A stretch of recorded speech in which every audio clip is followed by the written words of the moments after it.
CMLL Super Viennas from October 18, 2025 was a show that had structure, a structure that made sense on paper, with a progressive build from the opener through the Mercedes Moné title defense. But the execution of that structure tells you everything about why the show ended up where it did.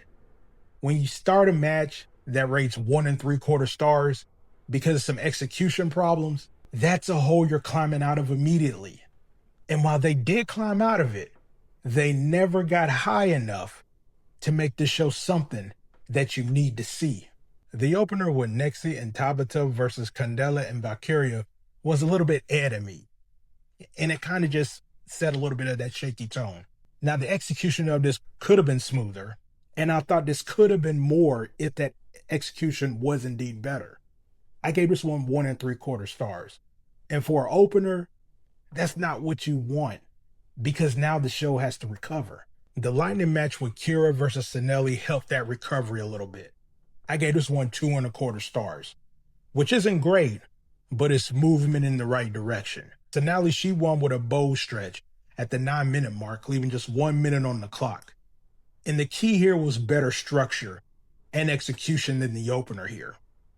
When you got a time limit match, using that time well matters. And to me, they did that. The structure made sense, the execution was cleaner, and while it wasn't anything special, it was competent enough that understood the format. That's important after a so-so opener, because you need to show that the show can work. And this did that, even if it didn't do much more. The 6-woman tag with La Mafika, Marcella, and Persephone against Hazuki, Kanji, and Koguma continued that upward trend at 2 3/4 stars. Hazuki got the win with a senton, and I thought the match was fine, which sounds like faint praise, but after what came before it, I think that matters.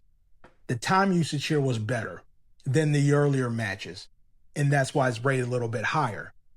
The style matchup I thought was fine for the most part. Nobody really standing out, but it was working well enough here in this match. All 6 women, in my opinion, could have been used better here, but there were flashes where you saw that they were of what they were capable of. But the distribution at times felt a little bit off at times. Still, though, those flashes did show some potential, and the time management separated it from the rest of the card up to this point. You're now 3 matches in, and the show is trending up from 1 3/4 star to 2 1/4 star to now 2 3/4 stars, which tells you they understood they needed to build. Catalina, Majoricica, and Luvia versus Olympia, Rena, Isis, and Zeuxis hit 3 stars for me, and this exceeded expectations, which is significant here.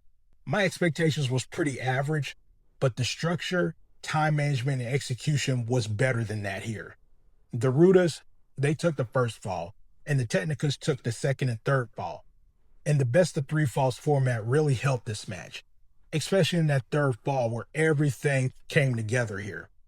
It was a mix of everyone elevating things rather than just 1 or 2 people carrying it here. And that's what you want in a 6-person tag. When everyone contributes and the structure works, you pretty much get a solid match instead of just an average match. And that's the difference between a forgettable match and something that works. The show is now halfway through and sitting at an average of almost 2 3/4 stars, which is not good, but not terrible either. India Sioux versus Skadi for the CMLL Universal Day Amazon Spinal also hit 3 stars for me.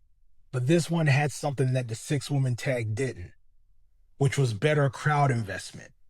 The structure I thought worked with power versus veteran experience, and I thought both women contributed equally here. And the crowd cared about who won this. That matters in a tournament final, because if the crowd doesn't care, then why are you doing a tournament? I thought the structure and time usage was solid, same as the tag match before it. But the crowd engagement took it to another level, even though it ended up at the same rating, which is good, but not great.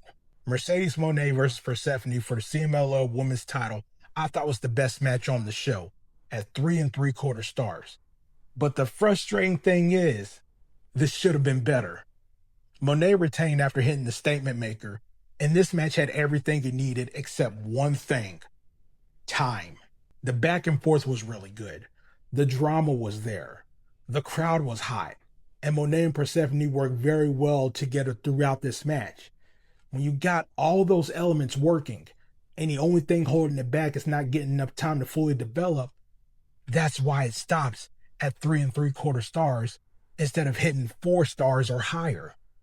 With more time, this becomes a great match instead of a really good one. And that's a little bit frustrating because everything else was in place. The crowd was invested. The work between them was clicking. And the drama built the way it should have in a title match. They just needed a few more minutes to get there, and they didn't get them. Looking at the show as a whole, the structure made sense with progressive improvement from 1 3/4 stars to 3 3/4 stars. And that progressive builds keep a show watchable even when the early matches struggle. The problem is that nothing on this show hit 4 stars, which means nothing felt truly special or essential. The average across 6 matches sits at around almost 2.5 to 2 3/4 stars, which is below average for a full show. You had a weak opener that created a hole, a middle portion that was decent but not memorable, and a main event that delivers without reaching greatness because of time constraints. Now, the positive is that there were no disasters and no unwatchable matches. This show avoided major problems in the back half with matches with 4 through 6 all hitting 3 stars or higher, which creates momentum. The 2 special attraction matches in the tournament final and the title match both deliver crowd investment. And that matters because crowds can make or break a show depending on how you look at it. But the lack of any truly great match limits the upside. And when your best match is 3 3/4 stars, it feels like it could have been better with more time. And to me, that's a missed opportunity. The show builds well and avoids complete collapse, but it lacks the standout match quality needed to make it worth watching. The main event delivers without reaching greatness, and everything else ranges from rough to decent. It's watchable, but forgettable. This is the kind of show where you can see what they were trying to do and mostly succeeded at building from bottom to top, but they never built high enough to matter. This here gets a 7.25 out of 10. Decent and watchable, but skippable because there's nothing really that you truly need to see.